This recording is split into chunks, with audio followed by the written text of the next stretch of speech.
Good morning বন্ধুসকল। শুই উঠি অলপ পিছতেই মই কিবা এটা বস্তু বিচাৰি ওচৰৰ দোকান এখনলৈ গ'লোঁ। চাওকচোন, দোকানীয়ে হয়তো ভাবিছোঁ মই কি বিচাৰিছোঁ। নাই ইয়াত নাই বস্তুটো নাই। বজাৰলৈ যাম বুলি বাইকখন ষ্টাৰ্ট দিবলৈ বহুত সময় চেষ্টা কৰিলোঁ। আপোনালোকে জানে যদি কমেণ্ট কৰি জনাবচোন বন্ধুসকল, বাইকখন কিয় ষ্টাৰ্ট হোৱা নাই মোৰ।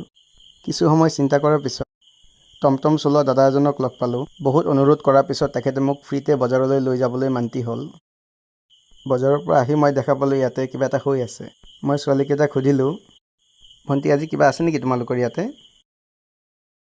মই কিবা বেয়া ক'লোঁ নেকি? চাওকচোন মোৰ কথা শুনি বন্ধুসকল, কিদৰে হাঁহিছে ইহঁতে।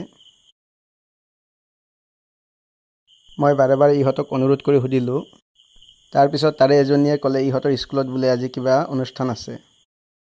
মই এনেই ধেমালিতে সুধিলোঁ, মোক নামাতা? চাওকচোন, এইজনী আকৌ চিৰিয়াছলি ক'লে আহিবলৈ। উপায় নাপাই গা পা ধুই সোনকালে ৰেডি হৈ মই ওলালোঁ। আহিয়েই বিদ্যালয়ৰ এজন শিক্ষক মানিক ছাৰৰ লগত মই চেলফি উঠিলোঁ। তাৰপিছত প্ৰসাদ বনোৱা ঠাইত মই আহি চাওঁ, এয়া কি খিচিৰি ৰেডি।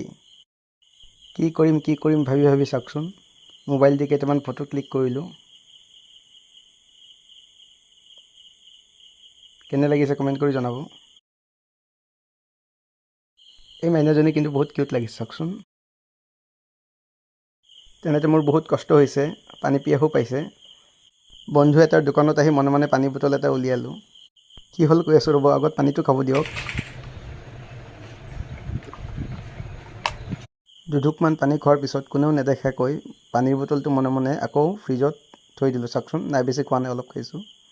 চাওক, এনেকুৱা টেকনিক জানিলে আপুনি ফ্ৰীতে ঠাণ্ডা পানী খাব পাৰিব। পানী খাই পুনৰ বিদ্যালয়লৈ আহিলোঁ। আহিছা?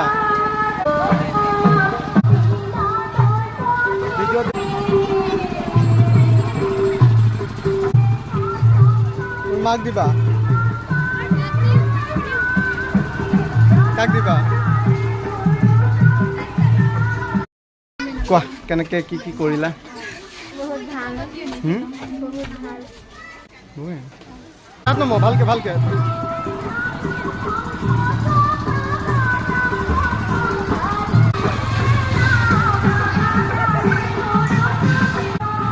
হাই কৰি দিয়া বা,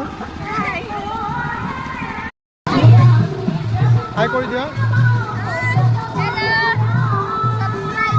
নম্বৰটো দিয়া।